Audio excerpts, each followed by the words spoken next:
So I just started my recording. So welcome everyone. Thank you so much for taking time out of your busy days to come join me and learn about the project that I'll be presenting on today, which is the Richmond Arts Corridor. Before I dive into too much content, I just want to overview what our plan is for the day. So first, and probably most important, we'll overview what the Arts Corridor project is. We'll have some time to get to know each other. So like I mentioned earlier, please be prepared to share some ideas in the chat and engage during our session today. I'll also be giving a report back on some of the progress we've made to this point on the Arts Corridor and the community engagement that goes along with that. There'll be time for Q&A and also a trivia for you all to win some prizes, as well as time for us to fill the survey out together if you all have not had a chance to do that yet. And with that, I'll also share a few goals for our time together. So probably first and most importantly, we're going to be asking or answering the question, what is the Richmond Arts Corridor? Probably the primary reason I'm presenting to you all today. Next, I want to communicate some project updates. So share with you all what we've been busy doing since this project kicked off earlier this year in March. And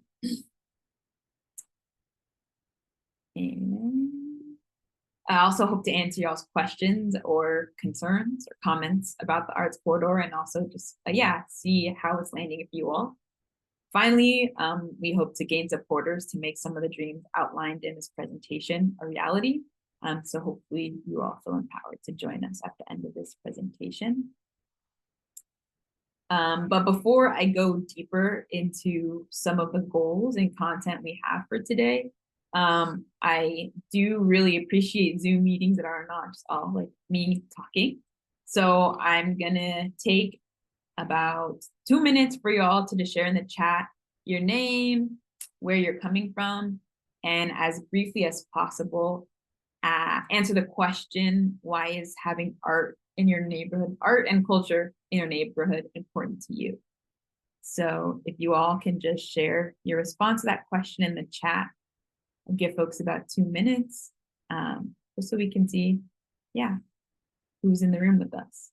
So if you could share name, location, and why.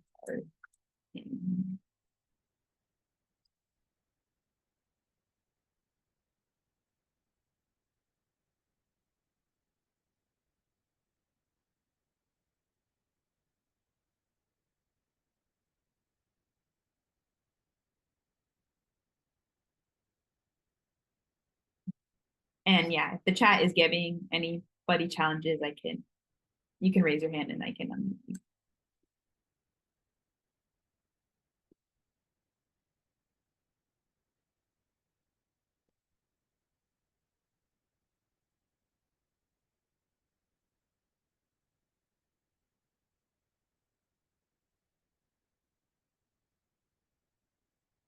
Y'all sharing in the chat is going to be a really important part of this presentation. So if one person, no wrong answers, okay, awesome.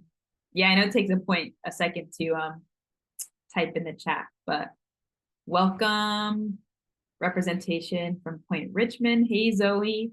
You mentioned that you are a reporter from Richmond side, so welcome to the presentation, and feel free for anyone, or feel free to answer the question or check in as well, Zoe. Gilberto from North and East, welcome back. The arts make up for the world being imperfect, fallen, and absurd. And I totally agree, and gives us space to process that as well. Welcome, Esther, representing from Richmond. Art is important because it is an integral part of life, brings people together. Oh my God. Brings people together and has life-changing for Esther personally, and is sure it is for others as well. Eric mentions art is a great way to boost morale, which I know it always makes me feel better. Denise lives on Macdonald and believes art is important because everyone can be a part of it. Yeah, there's often no language barriers. There's often no skill or test you have to pass to become an artist. And I think it just makes joy, creativity, and expression so accessible for everyone, which is a big reason why this project is coming to fruition. And so I have yet to introduce myself. Some of y'all may know me, some of y'all not. My name is Kendall. I'm the community engagement lead for the Richmond Arts Corridor. So I've been working really hard with the steering committee of the organization that is hosting and sponsoring this project, which is the City of Richmond, as well as the Richmond Renaissance. And so I've been a lifelong organizer here in Richmond and believe, every neighborhood should be safe and belonging for all of its residents. So that's why I was so excited to become a part of the Richmond Renaissance and the Richmond Arts Corridor. I believe it's a pathway for not only economic justice and racial justice, but also justice for an underinvested community here in Richmond, and in a way to platform artists and art, which is an industry that has often been underinvested in as well. So I'm so happy to share these updates with you all. We have a few more folks in the chat. Thomas shares that listening music is important for his well-being and should be available for all, and has been attending updates for the project representing Point Richmond. Puya, welcome back, lives in Richmond. Art gives soul and personality to our streets, whether it's through painting, murals, music, art, and makes outdoors as interesting to me as indoors. You all are doing my job for me. But thank you so much for your feedback and our check-in question. I hope you all feel like you know each other a little bit better. And I invite you all to keep using the chat if anything comes up or you have comments or excitements. I welcome emojis or Joanna. Thank you for being on camera. And yeah, feel free to use your face as well to express. So moving on. I'm going to share a brief history about, what is the Arts Corridor and who is supporting us today. And so first and primarily, what is the project? In one sentence, it's a way to bring beauty and creativity to the heart of Richmond. Here you can see the cross streets of 23rd Street and Macdonald, which is the proposed hub and center for the Richmond Arts Corridor. You can also see an array of logos of different supporting organizations. So how do we come to this point of we want to bring a physical expression, a geographical expression to the Richmond arts community? Well, we rewind back to 2022 when the City of Richmond had extra ARPA funds, which were funds to help the COVID revival to communities. And so a few fearless community leaders and Richmond residents band together and called themselves the Richmond Renaissance. This group had a gathering of minds of all the arts organizations in Richmond, many of which you can see here on the screen: the Richmond History Museum of Culture, East Bay Center, Richmond Main Street, NIAD, Richmond Arts Center, RISE, as well as the Visual Artists of Richmond, all came together to see how they can really build community resilience as well as a home for artists here in Richmond. And they came up with this idea called the Richmond Arts Corridor. Fast forward a few years, advocating with the city, knowing that this is such a vital idea for investment in the community, the city actually released a request for proposals for a strategic plan. So they wanted to outreach to community and like, all right, are willing to commit these funds to create the corridor, but we need a plan. So that's where we are now. The current status is that we've been doing community outreach, community engagement, community listening sessions throughout 2025 to really listen to the community, connecting specifically with the residents that are connected to the organization to see on screen, to come up with a plan. How are we going to make transforming 23rd Street and Macdonald through public art and arts investment a reality? And how do we ensure that it's based in the vision of current Richmond residents and their experiences here in the city and specifically in the corridor? None of this work would be possible without a few special supporters. So primarily the City of Richmond for believing in the vision of the Arts Corridor and sponsoring this contract to create the strategic plan. Also, we have foundational partners and community partners like the Zellerbach Foundation, the Richmond Our Power Coalition Project Support Fund, as well as Lesher was able to really expand and maybe quadruple, if not more, our community engagement and strategic planning capacity. So here's kind of the dream, uniting all of the arts organizations across downtown Richmond and 23rd Street into a coherent arts corridor. And here's how the arts corridor looks right now. So here, I believe, is a smoke shop. Here's the McDonald's. Here is a community pharmacy, and here's a gas station. So kind of like not super inspiring at the moment, though there's so much public art surrounding these streets. And so really the vision of the arts corridor is to transform the streets of Richmond, specifically MacDonald and 23rd Street, into an arts hub for Richmond, but also the Bay Area as a whole. So yeah, there's the arts corridor, and here's where our project will begin and culminate as well.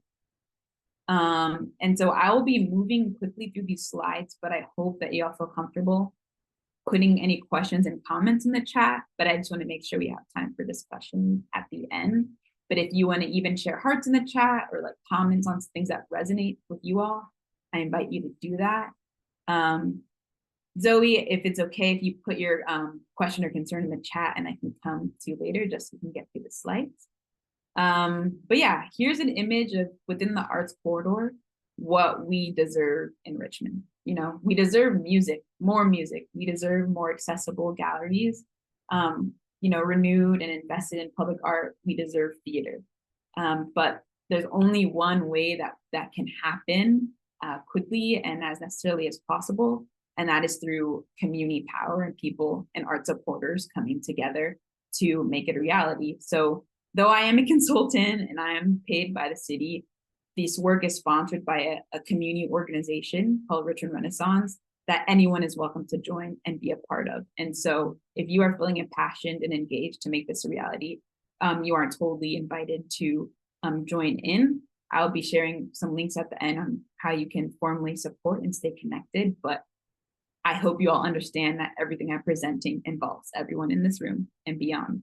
So it's not going to happen magically. And so now I will move on to sharing the goals and the project history.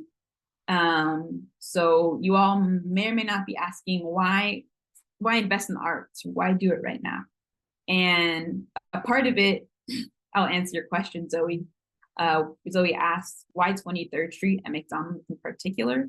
Well, that is where many of the arts organizations in Richmond are concentrated, right? We have at least 4 right there on McDonald. And so it's this ethos of lifting, a rising tide lifts all boats, right? Like if we can collaborate and unite all of the arts organizations and use the resources symbiotically, we can really catalyze a Richmond Renaissance here in our city. So I hope that helps. So now I'll start sharing the goals of the project and a brief history. Why arts right now? So first, no one has been standing up for Richmond artists. So a primary goal of this arts corridor effort is with this physical expression of Richmond creativity, also having a physical expression and space for Richmond artists. There are so many creative people and businesses that leave the city or find it challenging to practice and express themselves. You know, they'll go to Oakland, they go to San Francisco, sometimes even LA, to have a thriving arts career. This development is a chance to let artists and creatives of all generations and practices know that you can be successful as an artist in Richmond and that your community will come around you and support you. In the chat, because I told you I was going to be putting you in the chat. If you can name one Richmond artist, you can name one on the screen. But if you can name one Richmond artist that you like or support, you just want to shout out, I invite y'all to just put someone's name in the chat or band. If you're a Richmond artist, shout yourself out in the chat, because we know that there's such a beautiful arts community that needs an advocate as well as resources to sustain, you know, a career that will reward all of us. So the next goal of this project is to build a creative economy here in Richmond. We probably won't be opening, a Ford factory or anything that's going to bring a big economic boom here to our city anytime soon. And so our group sees investment in a creative economy in Richmond as an opportunity to really bring booming businesses as well as creative businesses here to our city. For example, about $260 billion a year in California is spent within the arts, right? That's kind of unbelievable, but it is true. And that's in 2021. So I'm sure it's only hopefully grown since now. And there's an estimate that for every community event like Cinco de Mayo or Juneteenth, for every one of those events, about $30 a person is spent. And so if we really invest in creative spaces, community programming that make people feel seen and welcome through the arts, we understand that it rewards not only spiritually and mentally, but financially for a city that is growing and hopes to stay on the map here in the Bay Area. And I see a shout out to George Bernard too, who I think is featured in the third. So thanks for shouting them out, Jerry. And a final and primary goal for our work here at the Richmond Arts Corridor is to build belonging and neighborhood beauty on these streets in Richmond. So by supporting local artists and building a creative economy, we create a clear path that rewards Richmond residents and the region by having captivating and breathtaking art and experiences in our city. This could foster a sense of community, creative expression, and most importantly, safety in these streets that don't necessarily have that moment. So in the chat, if y'all want to take a moment to share a arts event in Richmond that you recently attended that you enjoyed. And yeah, we can also fully experience how much art brings joy and safety and comfort here in our own community. So those are the three goals, right, that the Richmond Arts Corridor is really leading with. We hope to build belonging and neighborhood beauty. We hope to, can't remember my slides, let's see. Support a creative economy as well as support Richmond artists. And right now we're in the middle of a community engagement process to really see how that can be presented for and by local Richmond residents. And I'm totally seeing everyone's in the chat, so your questions will totally be answered. Thank you for your questions, Gilberto. I see some people shouting out the Richmond Arts Center, Family Day, and having an Azteca dance group about a month ago. That sounds beautiful. Point Richmond has so many artistic posters around town and also an amazing theater and a lot of events happening there. Fall Family Day at the Richmond Arts Center, Bar Open Studios. Wow. Oh, apparently there was a performance at the Richmond Auditorium recently. Sounds beautiful. So thanks everyone for sharing in the chat. And I will go on to the next slide. But like I mentioned, those are the main goals that we're hoping with this investment.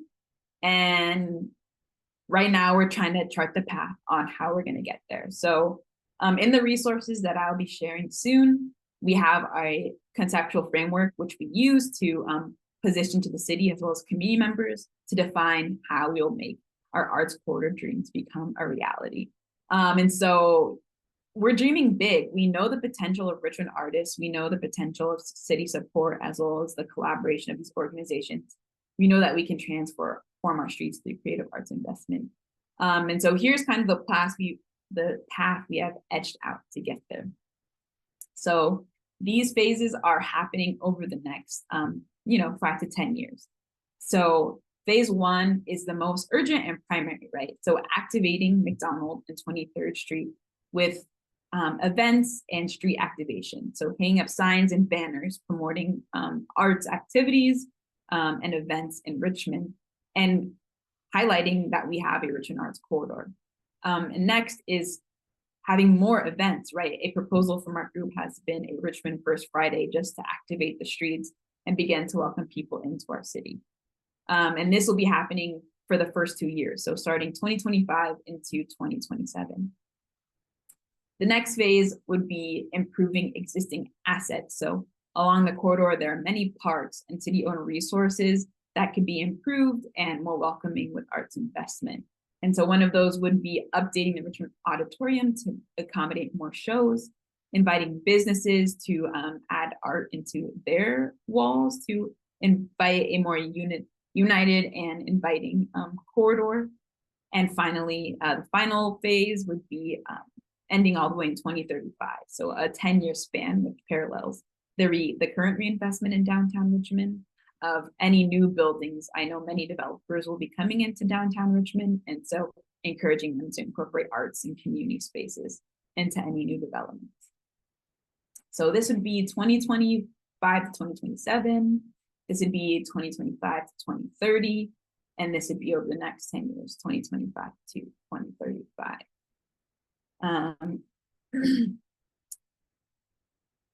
Let's see. So I know I've sped through that, and we've all kind of shared some pieces on why we want to make this happen, why we're personally interested in more arts in the city. So I want to invite you all to raise your hand or share an emoji if you're interested in seeing this art future in Richmond.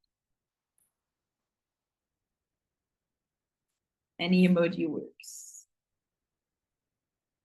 I see a heart from Esther and Eric. I'm assuming everyone supports it, but I'll raise my hand, right? This seems like a beautiful transformation. And another beautiful part is that many of these things are already in motion. We already have a world-class art center teaching everyday residents how to express their inner creativity. We have, you know, a performing arts center that's been existing since 1975. We have a studio full of extremely talented artists right on 23rd Street. It's more about uniting and creating a shared visions to share these resources to the public and also frame Richmond as a regional hub for arts as well. And RAC is 89 years old. I didn't know that. Thank you so much, Jerry. That is amazing. And so here on the screen, you can see some of the community members who were a part of the community listening sessions. And so this is kind of where we're pivoting to the project updates. So here you can see, as I mentioned, the many faces of our community listening sessions. Several of you were there, so I appreciate you returning. Just wanting to acknowledge again that I see the questions in the chat, and I will save those for our Q&A section, but I appreciate you so much for sharing your questions in the chat. So in terms of project updates, we really just hit the ground running with community engagement. So we had our conceptual framework, which I will drop our corridor website in the chat. So if you all want to check out and find the strategic framework, you'll have it accessible. But yeah, we just hit the streets running with our community engagement. So we had over 6 listening sessions so far. We have 2 more planned. And so really just partnering with groups like the East Bay Center, the Richmond Arts Center, Visual Artists of Richmond, NIAD, working with all those groups to invite the greater community in, as well as their base, to share their reactions and personal experiences on what the Arts Corridor could be. We are also tabling at every event you could imagine. We were at Juneteenth, Cinco de Mayo. I think I was handing out flyers at farmers markets, every single family day that was happening. I was just really trying to meet community where they're at, to let them know about the goals of the Richmond Arts Corridor and how they could get involved. And so overall, we had about 220 listening sessions registrants who came and shared their visions and hopes and concerns about the Richmond Arts Corridor. And so we launched our first community listening session in May 2025, and our last one will be at, it's a local tenants group in December. So it's been a pretty long process, but making sure that everyone who hopes to get engaged can be.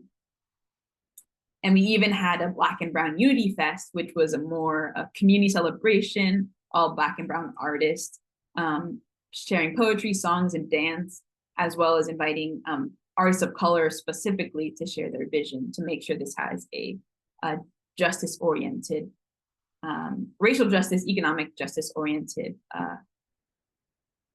analysis for the final strategic plan.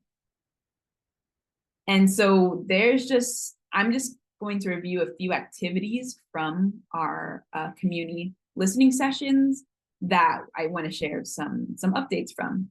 So one activity that we did at all of our community listening sessions was called Vision 2040. So I silenced the room, I played music, and I asked people, it is the year 2040. You're walking down McDonald or 23rd or wherever you spend time at with your friends, your community. What do you see? What do you hear? What do you feel? And we asked people to draw or write what was coming up for them. And so here is an image that was shared by George Bernard III, actually, the artist that was shouted out. And so his was very creative and more expressive. He shares art, he says culture, music, history, and really sees that embodied by, a beautiful bass player in the streets.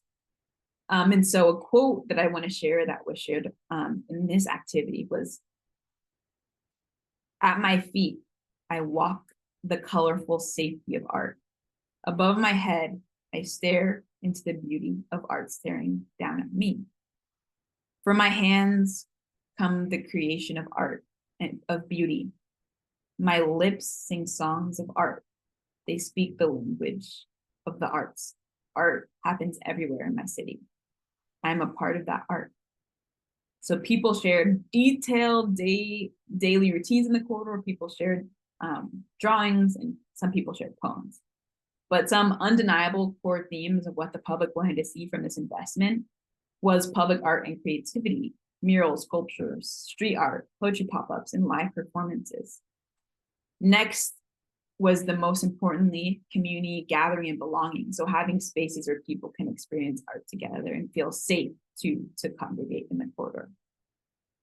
And there's many more themes, but I was also able to count how many times certain words were mentioned.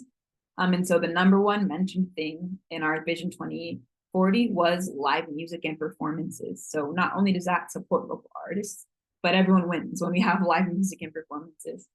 The next most popular one was public art and murals. So that's kind of breaking second. And then the third was urban greening and gardens along the corridor. So that's just a quick snapshot of some of the feedback we got from the community. And we will be publishing a fuller strategic plan in January 2026. Another activity that was at every single community listening session was our mapping our dreams activity. And so here you can see a large print block by block of everywhere that we're including on the corridor. And Gilberto, you're featured in this photo. Participants were invited to stick a note or a pad or a star of inspiration to share what they would see, concerns about safety in these areas, what they want to highlight, right? And so these are kind of some of the feedback that we got of what areas in Richmond could be most improved by arts investment, or what parts of the Richmond Arts Corridor would be most improved by arts investment. And so the size kind of reflects, how many people noted that this would be really improved. One of which was the Civic Center, so right where City Hall was. So many people had a lot of ideas on how to improve and support that area. The next largest was Nevin Park. So that's near the Richmond History Museum, near Nevin Community Center, near a huge park that just could be really revitalized by the arts. Next, it was kind of a tie between Nickel Park and the Richmond City Center, where the Walgreens and the Foods Co., that area, and people had a lot of ideas, especially because of the vacant storefronts. And then beyond that, people had ideas around 23rd Street as well as the bar area. And the last thing I'll report back in terms of our community listening sessions, we've also launched our survey, which I'll be sharing in the chat as well. But this is a question that was on our survey. So we asked participants, or people taking the survey, what are challenges for our community to access arts and culture? And so what people said were funds. Sometimes I want to do things, but they're too expensive. Another one was not knowing when events were, using social media, or not having a single source of arts events scheduling in our community. People will find out the day after, a week after, because there's not adequate promotion or wasn't coherent. The next one was no safe and good spaces for events. So people felt limited on if they wanted to have an art event or things like that, that they didn't have access to a space that they'd be comfortable reserving or could afford. Another one was safety. So, people are aggressive on the streets. I don't feel comfortable walking where the current corridor is outlined. And so that's kind of the feedback we've gotten so far from the survey, as well as language. So our survey is live in English and Spanish. And so many folks who participate who are monolingual Spanish speakers, and I'm sure other languages, feel like they are not marketed to in Spanish specifically. And I'm sure that translates to other languages. So that's like very quick flash overview on what we've heard from our community engagement so far. And we'll be working to incorporate all of that into our final strategic plan. So I'll do a brief shout out, which is also at the website that I put in the chat, but we did launch our survey for the Richmond Arts Corridor. You can fill it out on our website, and I can also drop it in the chat as well directly. But there'll be dedicated time at the end of this presentation to fill out the survey together, but I'm just dropping it so you'll have it. And so it's about a 20-minute survey. It's very interactive, where you can actually place specific pieces of art on the survey, on the corridor. You can shout out an organization that you think should be more involved with bringing arts to the streets of Richmond. But that's really what we're orienting most of our project energy today, is getting the word out about the survey. So we'll launch flyering soon, and posters in the corridor. I'll also be at the Downtown Holiday Festival tabling, as well as a few different upcoming events at Arts Organization. If you have an event that you'll need a table for the survey at, please tell me and I'll be there. But that's kind of where we are in terms of the project. And with that, I've seen a few comments and questions and concerns in the chat. I will give folks, 1 to 2 minutes to think and consider any questions you have to this point. And we have about 15 minutes for questions. So I'll scroll back up to the top to get the ones that people haven't been dropping, and we'll go from there. Cool. So I'm going to start answering the questions that are currently in the chat. And this is very much the beginning of a conversation. My contact info is on the screen. So if anyone wants to have a one-on-one, or you have a deeper conversation, or has an idea how to expand these things, please understand that this is a collaboration, and nothing that I say is like finite. Yeah, I invite that collaboration. So Gilberto says, my concern remains still around gentrification and displacement, as the arts are a tool of such. Think Boyle Heights in LA. Please address that. Thanks. Yeah, and I think so many other places like Nashville and Brooklyn, it's kind of a story of as soon as that reinvestment comes, so do higher earners. And I think without the arts corridor, Richmond is facing extreme displacement, and gentrification has already lost, most of the Black community members. And so that's something that we totally hold and understand.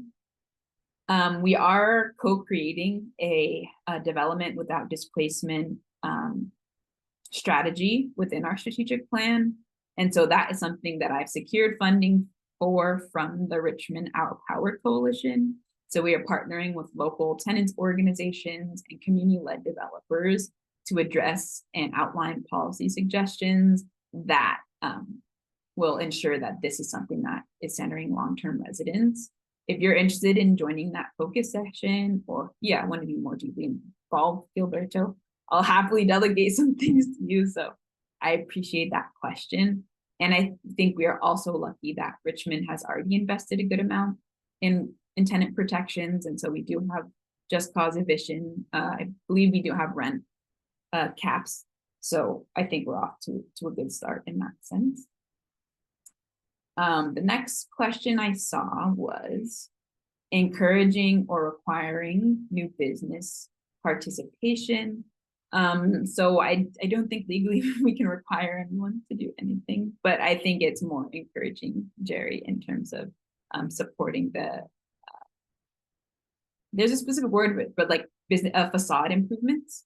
And there's a program called Richmond Rising, which is a sustainability and neighborhood improvement project that's funded by the Transforming Climate Communities grant here in the City of Richmond. And so they already actually have a facade improvement program happening in some parts of the corridor, which is great. And so I'm probably modeling what has already happened with their program. Joanna asks, we had discussed in prior focus groups the importance of security and bringing people into the new arts corridor. What's the status of the work needed on this? Thank you so much, Joanna, for bringing that to the space. I think that was the #1 feedback that we received in terms of what's stopping people from coming. And I think if we do really want to put Richmond on the map, we want to welcome them into a safer place. I think a lot of that comes with a part of the strategic plan that we're offering that is basic safety improvements that I think will largely improve outcomes here in the city. So whether that's increased programming, more lighting on the corridor, more people already in the street so that there's kind of already energy and it's not super desolate and isolated all the time. I'm currently on Macdonald and like 8th Street. And so I spend a lot of time there and understand the different energies that can come. But I think though we don't have a specific status on the work needed on this, it's a primary community concern that we hope to try to address in the strategic plan. That's the info I have on that right now. Zoe asked, what's the date in December, and will it be virtual or in person? So the December listening session will be a focus group. So it won't be like the rest of the listening sessions. It will be a focus group for a tenants organization based in Richmond, ACE. And so we're inviting tenant leaders to share their experience on displacement identification to inform our development without displacement strategy. I will be having more open sessions, like relatively open sessions at Richmond High School. So maybe Zoe, you and I should just connect on how you can tap in, because our public listening sessions have concluded. As further notice, we are requesting a phase 2 of community engagement because there's so many people involved in this area of Richmond that we felt like with the current amount of funding, we weren't able to do as much as we were hoping. And so if there's a phase 2 of community engagement, there'll be a whole nother set of listening sessions, but if not, they're going to be these smaller ones as of now. Yeah. And Jerry has a comment. One of the most notable things I want to recognize is the physical spaces the arts organizations have. There are more dedicated spaces in the community than most. Most communities have a community center or converted shared school site, and Richmond has dedicated art spaces. Yeah, thanks for the shout out, Jerry. We actually are so wealthy in resources, and it's more about uniting and empowering people to come take advantage of them. Sharing our first Friday at Windchaser, which I believe is off Carlson, is a local winery. So there's some first Fridays already happening. Zoe asks, Zoe asks, how will we be co-coordinating with city government to make this happen? So on the first slide, we mentioned that this project is actually sponsored by the City of Richmond. Nothing would be happening without the support of council and the Richmond Arts and Cultural Commission. So in terms of co-coordinating with city government, we have bi-weekly meetings. Me and my lead consultant, Ratha, have bi-weekly meetings with the city economic development staff to share progress and suggestions or any support needed on this project. And so in terms of co-coordination, it's a pretty close co-coordination with city staff. And Zoe also asked, how many artists or arts organizations do we see working for you? I think that question is harder to answer because we're very much a coalition. And so it's been pretty horizontal in inviting local arts organizations, executive directors to share their vision and their resources for this project. So right now we have about 7 or 8 formally supporting organizations, but we hope to expand that really as much as possible. And in terms of specific artists, I also can't answer that specifically, but I think we hope to connect with any artists that have hoped to be involved in public art in the city of Richmond, or who have been in the past and kind of want to reimagine how a more easeful relationship working with city public art can look like through this project. Joanna mentions we had raised the possibility of affordable housing for artists and others participating, including some tax incentive for business taking part. Have you integrated this? So as I mentioned, Joanna, we're like smack dab in the middle of creating the strategic plan in terms of the arts corridor. And so the Richmond Renaissance is one of the many organizations that are involved in creating the arts corridor. And the Richmond Renaissance as an organization is having conversations with community developers and funders to see what could look like incorporating, number one problem is housing. So if we want to make Richmond safe for artists, I think we have to address that. So that will definitely be a part of the strategic plan, but not necessarily in the purview of the quote unquote arts corridor at this moment. But yeah, we can totally have a fuller conversations on how marginalized artists are and how this is totally an investment and commitment to them.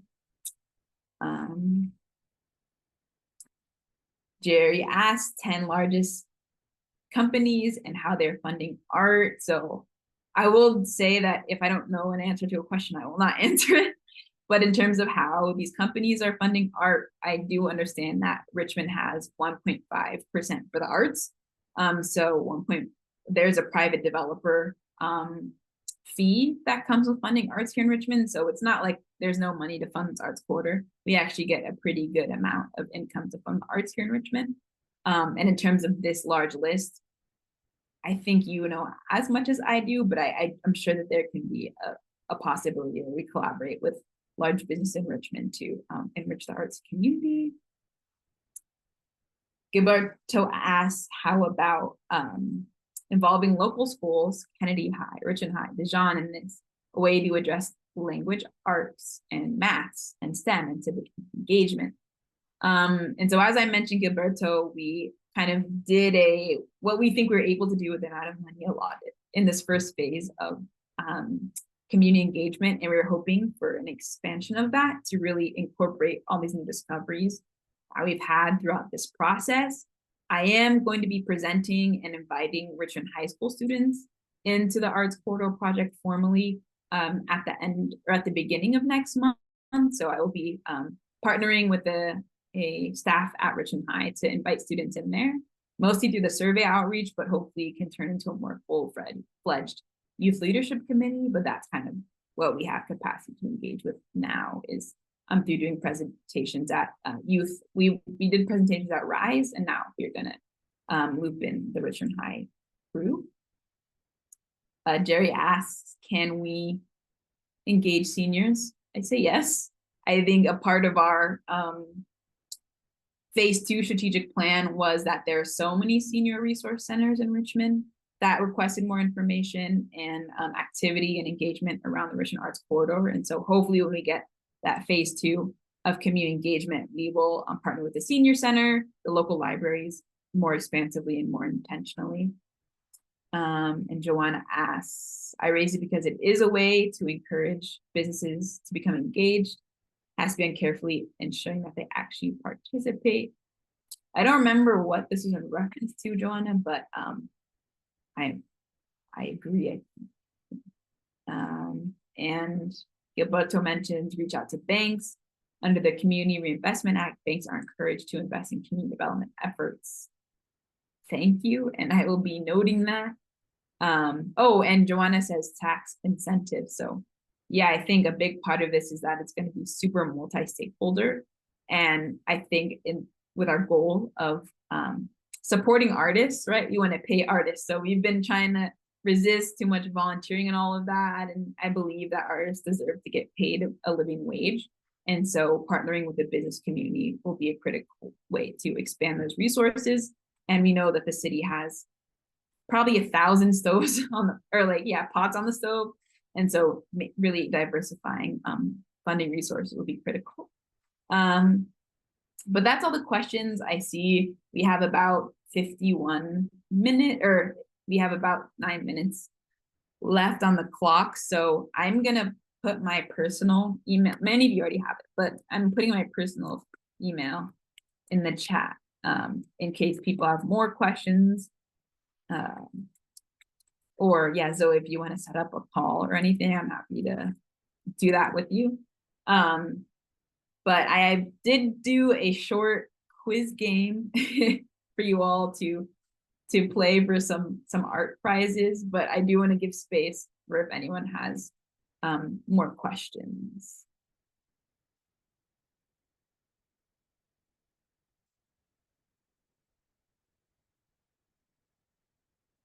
Cool. Well, in our last few minutes, I have a quiz for everyone. So we have these beautiful screen prints, these prints of the I Heart Richmond art one pager. So I know some of you have already received them, but if you'd like to win one of these prints, I'll like drop it off to you or mail it to you, whatever works. But we'll be playing for one of these. So it's just a quiz on some of the things that I presented about today and some Richmond trivia. So there's, I think, 3 or 4 questions. I'm going to stop the recording for now. But yeah, thanks everyone for their participation in all the questions.